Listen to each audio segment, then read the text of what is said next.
Estamos chegando ao final do livro de Ruth.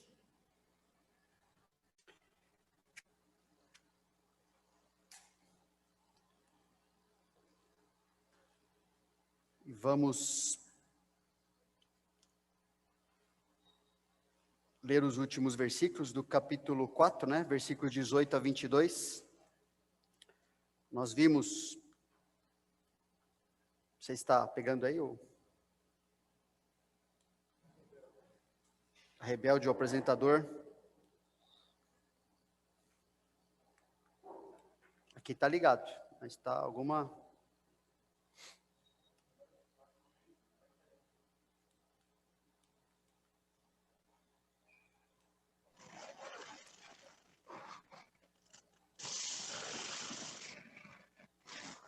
Não?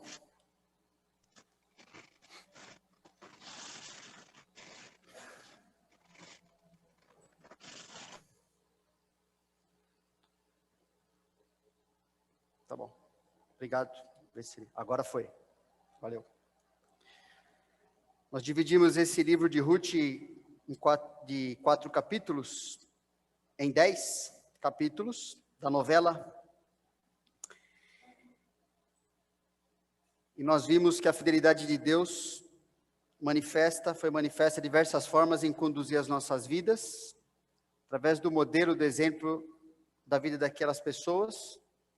E a gente vê que Deus continua fazendo a mesma coisa em relação a nós, tantos séculos depois, mas um Deus que é eternamente fiel e que cumpre o plano que Ele determinou muito antes de tudo isso aqui existir. Nesse último capítulo, vamos ver que a fidelidade de Deus sempre cumpre o seu plano redentor. Lembra esse termo fidelidade, né? Traduzido de diversas formas no Antigo Testamento. Às vezes você vai achar como amor, misericórdia, mas aquele conceito de Deus ter firmado um compromisso, né, de amor, de cuidado para com aqueles que são dele, e tratar estas pessoas conforme esse compromisso, não importa o que aconteça. Nessa última parte, vamos ver que Deus graciosamente nos ensina sobre fidelidade em seu plano, ou por meio do seu plano redentor. É bom a gente ter isso em mente. O que Deus faz, pelo fato de Ele ter esse compromisso, relacionamento conosco, é para nós fazermos também. Para isso que Ele nos ensina, né? A gente tem falado bastante, diversas vezes, Deus não está interessado em que a gente tenha bastante informação e que isso morra dessa forma. A gente acabou de cantar uma música, né? Verdadeira adoração é o quê? A gente acabou de cantar aqui. Vidas transformadas em Jesus. É isso que Deus quer ver. Com as informações que a gente tem, com as verdades que a gente conhece, e a gente que caminha com Cristo há bastante tempo, nós conhecemos muita coisa a respeito de Deus. Sabemos muitas coisas, como Deus age, o que Ele gosta, o que Ele não gosta. A palavra de Deus está aí para todos nós. E Deus nos ensina, então, sobre fidelidade, para que nós sejamos pessoas que imitam, que vivem, que permitem Deus viver na nossa vida. Vida que Ele comprou com o seu próprio sangue. Então, Ruth 4, 18 a 22, o livro termina dizendo assim: são estas, pois, as gerações de Pérez. Pérez gerou a Esrom, Esrom a Rão, Rão a Aminadab, Aminadab gerou a Nasson, Nasson gerou a Salmão, Salmão gerou a Boaz, Boaz gerou a Obed, Obed gerou a Jessé, e Jessé gerou a Davi. Lembra que Obed, né, na última mensagem nós vimos, foi o filho de Boaz e Noemi, Boaz e Ruth, aliás, netinho de Noemi, que seria o seu resgatador. E na verdade Deus está colocando isso aqui, esse trecho final, mostrando que o próprio Obed, o próprio neném que nasceu, seria também resgatado, também nessa genealogia, pelo seu neto, né, que seria Davi, que por sua vez vai fazer parte daquele que é o resgatador verdadeiro, para o qual todos apontam, que é o Senhor Jesus. Normalmente, se lê uma genealogia, não sei você, mas nós normalmente não gostamos muito de ler sobre genealogias. Quando você está fazendo a tua leitura bíblia anual, você concentra bastante tempo, assim, esse nome aqui, depois esse, é difícil, ou não é? A gente não gosta, a gente não somos aqueles judeus interessados em querer provar uma linhagem familiar ou sacerdotal. Então, para o judeu é muito importante essas coisas. E a gente não vê muito propósito nesse tipo de descrição na Bíblia. O fato é que há um propósito principal nessas genealogias. O propósito é demonstrar como Deus cumpre soberanamente o seu plano na história desse mundo. E Deus cumpre soberanamente no nível global. Deixa eu ver como essas genealogias se encaixam no plano, na história, mas no nível individual, como é que ele vai tratando de indivíduos nessas genealogias. Então, as genealogias demonstram que pessoas são inteiramente responsáveis por viver segundo a vontade. Hoje a moto está difícil, hein? Passeio de moto. As genealogias demonstram que pessoas são inteiramente responsáveis por viver segundo a vontade revelada de Deus, ou seja, obedecer à palavra de Deus, revelação oral, depois transformada em revelação escrita, e ao mesmo tempo mostra que Deus é inteiramente responsável por fazer com que estas pessoas vivam segundo a sua vontade decretada, ou seja, o seu plano redentor, a soberania de Deus na história. Genealogias são boas para mostrar isso. Pessoas são totalmente responsáveis no que elas vivem. E Deus é totalmente responsável em cumprir seu plano. Como que Deus faz exatamente isso? Quando chegarmos na glória, você pode perguntar para Ele. Como que isso tudo encaixa? Porque nós sabemos que as duas coisas são verdades. As duas coisas são reveladas na Bíblia. Que o homem é inteiramente responsável e que Deus é totalmente responsável, não importa o que o homem faça, de cumprir o seu plano. De fazer com que a história toda vá chegar ao ponto que Deus determinou para ela. Um exemplo interessante, nessa semana pensando um pouquinho nisso, a gente vê ali na vida de Eli, o sacerdote que vem no livro logo em seguida, né, na nossa Bíblia aqui no 1 Samuel. Interessante que Eli fazia parte de uma linhagem, uma genealogia, uma linhagem sacerdotal, e Deus mostra aqui que isso ia ser interrompido, ele ia cortar, uma profecia cortando a sua linhagem do sacerdócio, ali em 1 Samuel. Deus fala, ali por meio de um profeta, eu o escolhi dentre todas as tribos de Israel, falando para Eli, para ser o meu sacerdote, para subir ao meu altar, para queimar o incenso e para trazer a estola sacerdotal perante mim, e dei à casa de teu pai todas as ofertas queimadas dos filhos de Israel. Por que pisais aos pés os meus sacrifícios e as minhas ofertas manjares, que ordenei se me fizessem na minha morada? E tu, porque honras a teus filhos mais do que a mim, para tu e eles vos engordardes das melhores de todas as ofertas do povo de Israel?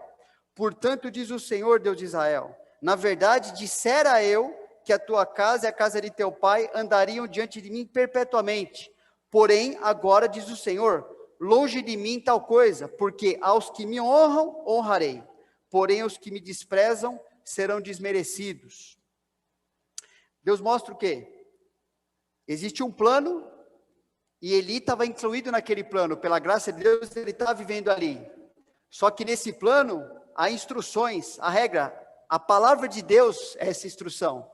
E dependendo como você se comporta nesse plano, ok? Esse plano inclui você continuar experimentando de certas bênçãos, ou você ser incluído numa parte do plano que é ruim, que é interromper aquilo que Deus queria fazer na sua vida como indivíduo.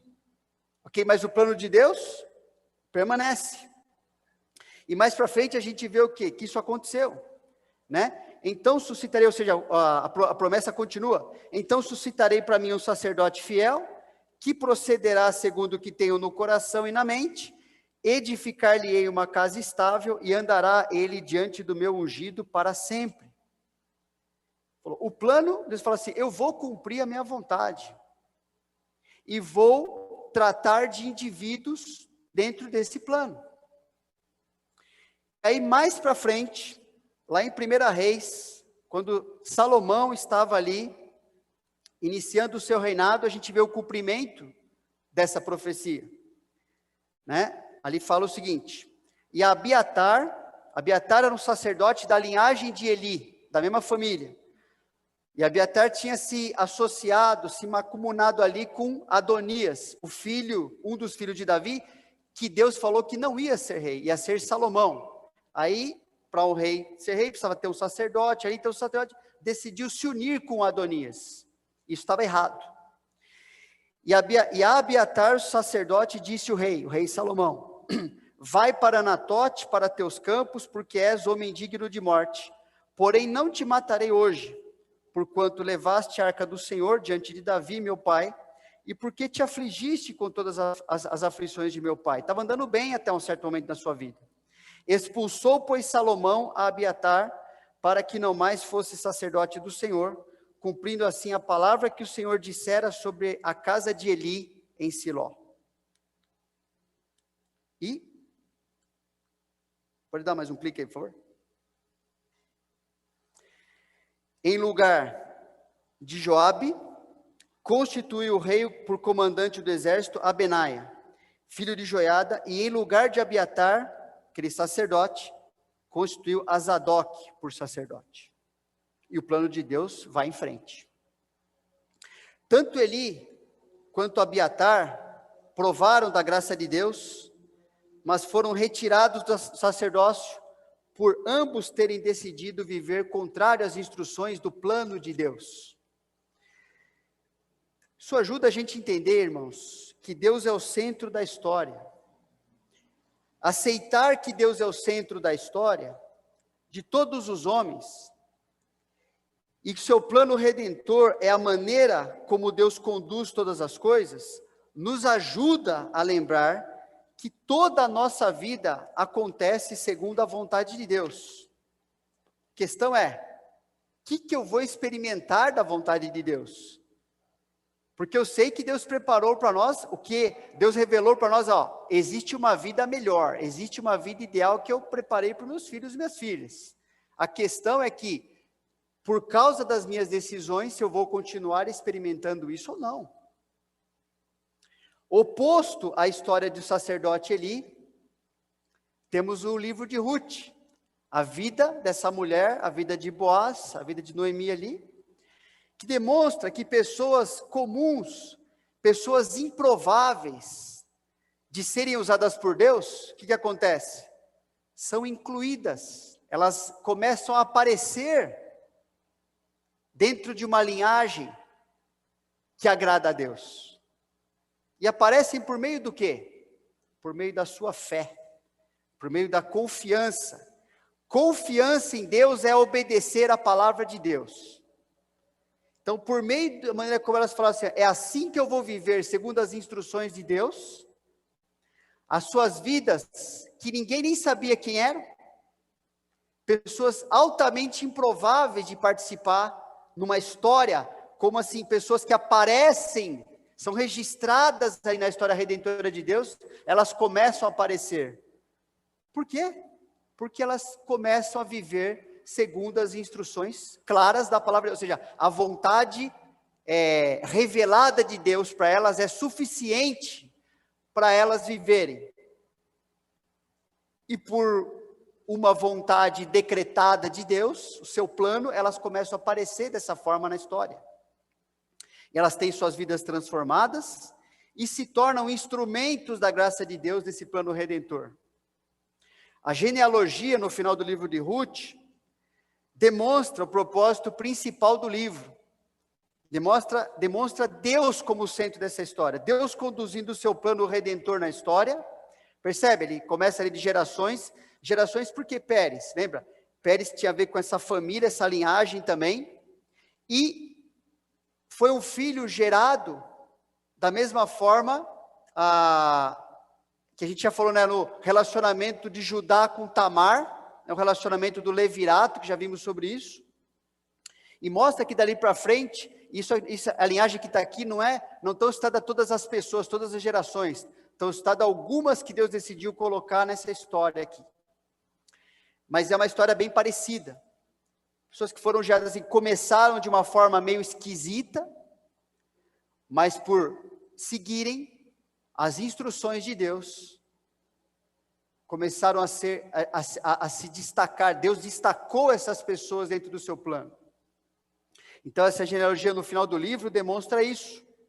Gerações até Davi. Davi, a gente sabe, vai mostrar suas gerações até o Messias. Do Messias as gerações refeitas à imagem de Deus, que nos inclui, para viverem com Ele por toda a eternidade, e assim o plano se fecha. E todas as pessoas, queiram ou não, todas as pessoas, nós que estamos aqui, interessados em aprender de Deus, pessoas que estão lá fora, que não estão nem aí, que acham ridículo separarem um tempo da sua vida, que acham ridículo pensar na ideia de Deus, todas as pessoas, queiram ou não, participam desse plano redentor. Umas ao lado de Deus, outras contra Ele. Mas elas participam. Elas estão nesse plano e não há outro. Em nossas vidas, em cada área, em cada motivação, em cada prioridade, somos totalmente responsáveis para que a gente esteja vivendo dentro desse plano conforme Deus quer. Nós somos responsáveis. Em cada prioridade, em cada coisa, decidir, eu vou fazer isso ou não vou fazer. Isso te coloca, isso te aprova dentro desse plano redentor ou te reprova. Isso mostra que você está vivendo conforme a vontade de Deus, está seguindo as suas instruções, ou isso te repreende e vai te corrigir. Porque é isso que Deus deu para nós. Então, em nossas vidas, em cada coisa, em cada área. E isso mostra que nós não somos os protagonistas, ou seja, os atores principais dessa novela. Nós somos coadjuvantes, nós somos coadjuvantes da nossa vida. O ator principal é Deus. O enredo principal é o seu plano redentor. Não temos como agir segundo nossos desejos e ao mesmo tempo garantir os melhores resultados. Só tem uma pessoa que pode fazer isso, a gente agir e acontecer melhor resultado. Deus, Ele é o ator principal. E Ele vai fazer com que os melhores resultados aconteçam nas nossas vidas como indivíduos, como igreja, se agirmos de acordo com a sua vontade revelada. Bíblia, é isso que Ele vai fazer. A gente vai fazer com que nossa existência aqui, nesse mundo, nossa passagem, que a Bíblia fala que é bem curta, como um vapor, seja uma vergonha para nós, ao vivermos competindo com o plano de Deus, ou faremos com que nossa existência aqui seja uma vitória para nós, vivendo para cooperar com o plano de Deus. E cada um está escolhendo exatamente nesse momento, e vai escolher amanhã, e até o último suspiro você vai escolher. Se a vida vai competir com o que Deus já determinou, ou se ela vai cooperar com o que Deus determinou.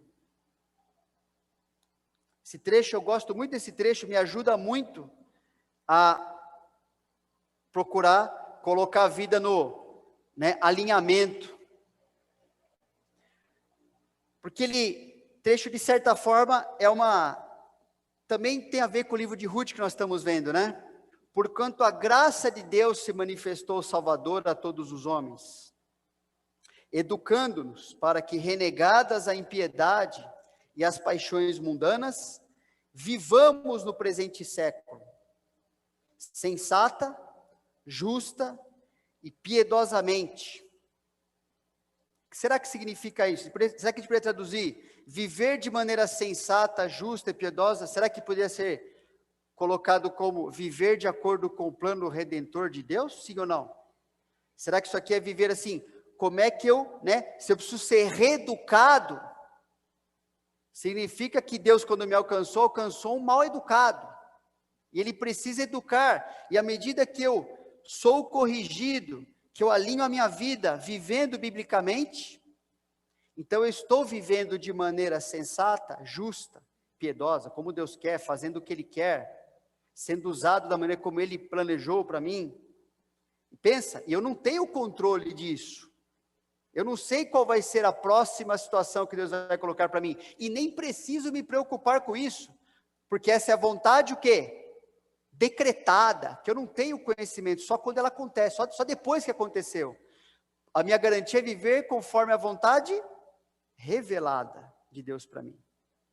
E aí, eu tenho certeza que eu estou cooperando com o plano de Deus. Versículo 13, aguardando a bendita esperança e a manifestação da glória do nosso grande Deus e Salvador Cristo Jesus. Por que aguardando a glória? É interessante isso. Quem que aguarda? Quem que está interessado realmente? Quem que é o cristão? Porque o não cristão não está, ok? Mas qual é o cristão que está realmente interessado, está aguardando a glória de Deus ser manifestada nesse mundo? A parte final do seu plano.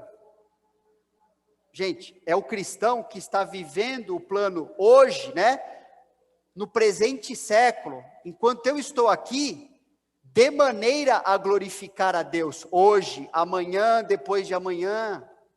E quando eu não glorifico, acertar a vida, para continuar glorificando a Deus, entende? Porque a pessoa que não está vivendo assim, você acha que ela está preocupada em aguardar a glória de Deus? Ela não está interessada nisso. Ela está interessada em viver no presente século, de maneira a agradar a si mesmo, para o seu próprio plano. Então, falar da eternidade, falar do futuro para ela, não quer dizer nada isso aí. Entende? Pode até fazer uma carinha de piedade, mas isso não tem nada a ver com a realidade da vida dela. Porque não interessa.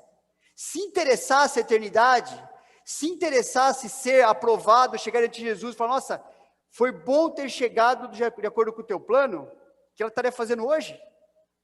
Vivendo de acordo com o plano de Deus, com a vontade revelada dele. E versículo 14, falando de Jesus Cristo, o qual a si mesmo se deu por nós. Por quê? Para quê? A fim de resgatar, remir-nos, palavra que é usada lá muito no livro de Ruth, de toda a iniquidade, e purificar para si mesmo um povo exclusivamente seu, zeloso de boas obras, zeloso de viver de acordo com o seu plano redentor, zeloso de ser usado por Deus nesse mundo aqui. Se agirmos de acordo com o plano de Deus, obedecendo suas instruções, Deus produzirá os melhores resultados da nossa vida e usará a nossa vida para manifestar a sua glória. Tem duas questões que a gente precisa pensar. Tem até mais, muito mais na verdade, mas pensei em duas.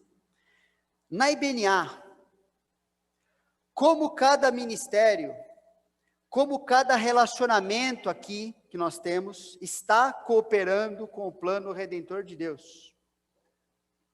Agora, às vezes é mais fácil pensar nisso, a igreja, é algo assim, mais geral. Só que para responder essa primeira pergunta, eu preciso responder a segunda. Em minhas escolhas pessoais, como cada prioridade, como cada relacionamento está cooperando com o plano redentor de Deus. Se eu não responder a segunda pergunta, eu não consigo responder a primeira. Ok? Pense nos tempos de calamidade global que nós estamos vivendo, como um momento estratégico, preparado por Deus. Foi preparado por Deus ou não? Foi, pessoal. Da mesma forma que o período que Ruth viveu, o período de Juízes, foi um momento estratégico preparado por Deus, para ela, para Boaz, para Noemi, para todo mundo que estava envolvido ali. E nossas decisões, dentro do que acontece, nossas decisões precisam ser respondidas à luz dessas duas questões acima aqui. Entende assim, estou vivendo em certo momento, ok. Agora eu preciso tomar decisão, eu preciso escolher o que eu faço, para cá, para lá, que prioridade eu tenho, que decisão eu tomo, como é que eu relaciono com as pessoas, crentes e descrentes, ou seja, agora, como é que eu respondo essa pergunta? Eu preciso responder. Isso me ajuda como a cooperar com o plano redentor que Deus revelou na palavra dele? Como é que fazer isso ou fazer aquilo é justificado por viver de acordo com o plano de Deus? Aí me ajuda. Aí ajuda a gente. Como é que essas decisões que eu tomo, que você toma, podem ser explicadas à luz do que nós somos? O que nós somos? Nós somos vítimas do que está acontecendo? Não. Nós podemos sofrer com o que está acontecendo, mas nós somos definidos por uma palavra, não é? Cristãos. Como que o que eu faço pode ser explicado à luz do que eu sou? E à luz daquilo que Deus me mandou fazer nesse mundo por causa do que eu sou? Eu tenho que explicar minha vida dessa forma. E não tem outra forma. E a gente precisa pensar nisso. Jesus viveu e preparou seus discípulos para viverem de que forma nesse mundo? Onde Jesus prometeu que aconteceria muita calamidade, muito sofrimento, os seus discípulos passariam por muitas tribulações, seria por meio das tribulações que Deus mostraria não só o seu amor, mas mostraria que esses discípulos poderiam viver neste mundo seguros, no amor de Deus e fazendo diferença aqui, não importa o que acontecesse. Jesus já sabia tudo o que ia acontecer, pessoal, não é? Então, como Jesus viveu, como ele se envolveu com os problemas e as dificuldades das pessoas que o cercavam, foi a maneira única que ele ensinou a gente viver também. A sua vida, o seu ensino, nos direciona a viver amando como ele amou, não é verdade isso aí? E a gente tem que ir para a Bíblia, para os evangelhos, para a palavra de Deus, falar como é que Jesus fazia nessa situação? Como é que era a relação de Jesus com pessoas que vinham em dificuldade diante dele? Como que aquela igreja que começou no primeiro século enfrentou as calamidades, os problemas, as situações difíceis, do qual não tinham controle, mas sabiam que Deus tinha? Como é que eles viveram para que o centro da história, que é Deus, continuasse sendo conhecido no mundo daquela época e chegasse até nós? Quando comparecermos, irmãos, perante o tribunal de Cristo, a Bíblia fala, para recebermos o bem ou o mal que tivermos realizado por meio das nossas vidas aqui e agora, eu fico pensando numa pergunta: Deus aceitará as minhas explicações?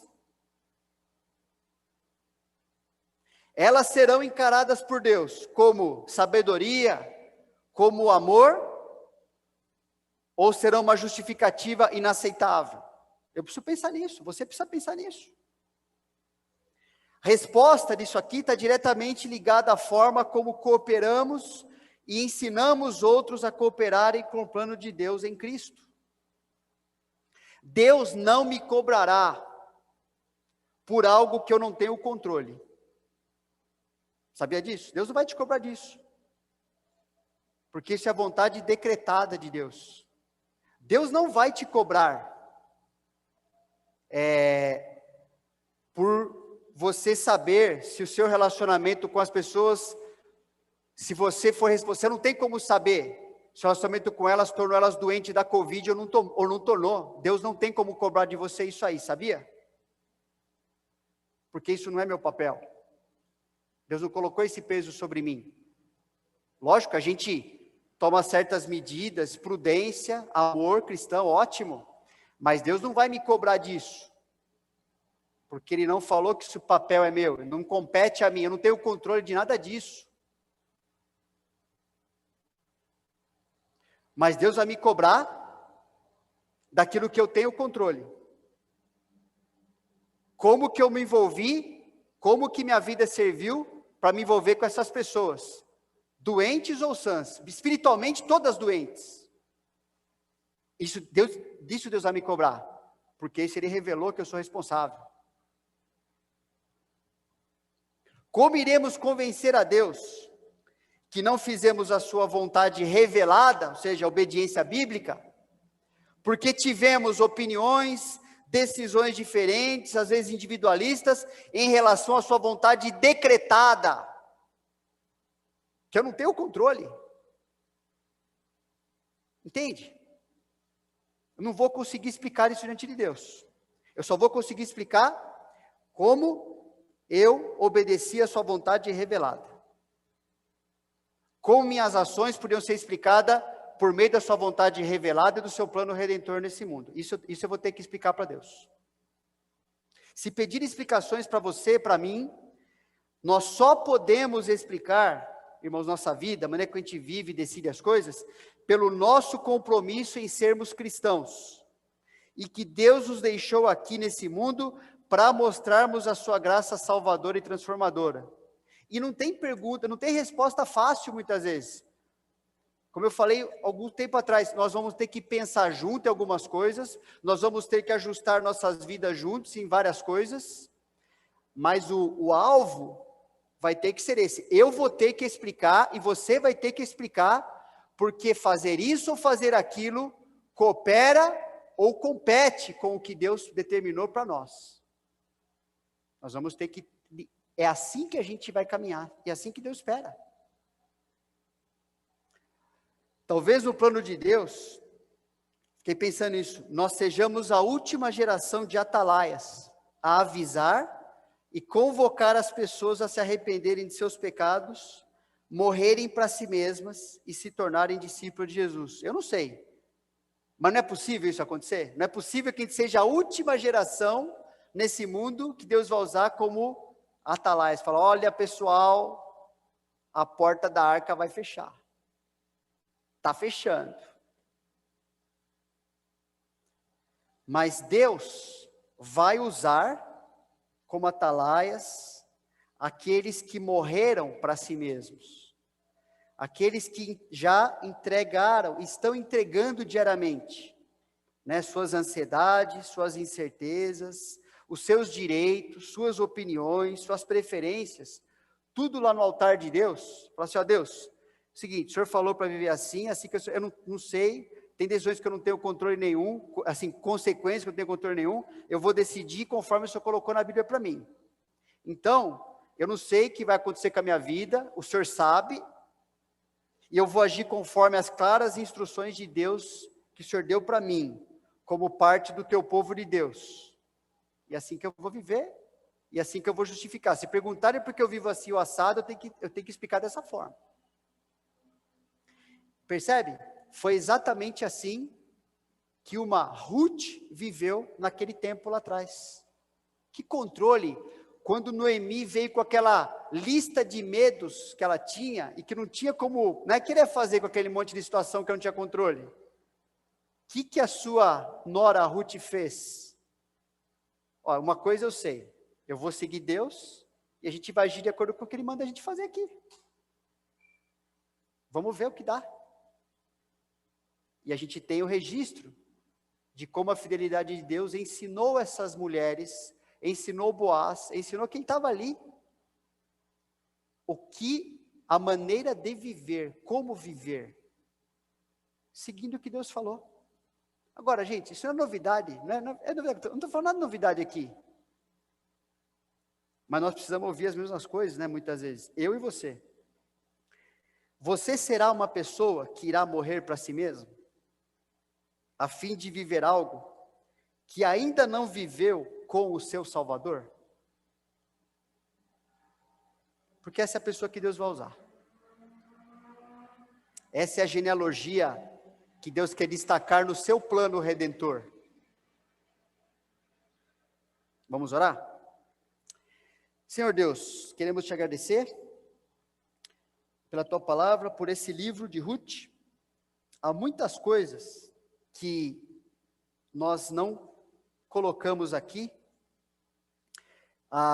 e a gente sabe, se a gente reunisse todas as pessoas que já estudaram, que já escreveram sobre o livro de Ruth, que já ensinaram sobre esse livro, se a gente reunisse tudo isso aí, a gente não estaria arranhando a superfície do que o Senhor quer nos ensinar, através da tua palavra, da profundidade, porque a tua palavra revela o teu caráter, revela quem o Senhor é, revela as profundezas do seu ser. E nós te agradecemos, porque mesmo a nossa limitação, nós podemos extrair princípios para a nossa vida, nós podemos aprender a viver, nós podemos ter segurança na maneira como o Senhor garante que conduz a nossa vida dentro da tua vontade. Nós temos segurança e podemos continuar vivendo nesse mundo sabendo que o Senhor é o Senhor da história, que tem todas as situações, todas as calamidades, todos os detalhes da vida global e individual nas tuas mãos. E nós precisamos nos concentrar na vontade revelada, na tua palavra, olharmos para a nossa vida, para as nossas decisões, para nossas prioridades, para o que fazemos ou deixamos de fazer, podendo justificar tudo isso com uma obediência ao princípio X, ao princípio Y, para termos certeza que quando comparecermos diante de Ti, nós seremos aprovados. Aprovados porque fizemos o que estava de acordo com a nossa identidade em Cristo como cristãos e com o papel de cristãos que o Senhor nos deu nesse mundo. Nos ajuda, Senhor, ajuda a Tua igreja, cada um de nós, como parte da Tua igreja, a avançar. Porque o Senhor Jesus prometeu que nem as portas do inferno prevaleceriam contra pessoas e contra igrejas tão insignificante que somos nós, mas na qual habita o Senhor Jesus, que venceu e vencerá, e a história provará a sua vitória. Nos ajuda a avançarmos, Senhor, não recuarmos, a cooperarmos cada vez mais, como indivíduos e como corpo, no Teu plano redentor nesse mundo, para a glória do Teu santo nome. Amém. Nós vamos ter 5 minutos antes de começar a nossa assembleia. Então, depois desse tempo, né, os membros colocaram o nome ali, a Sueli pegou sua presença. Giovanni, então se você não marcou sua presença ainda, procura a Sueli, por favor. E daqui a 5 minutos a gente retorna, tá bom?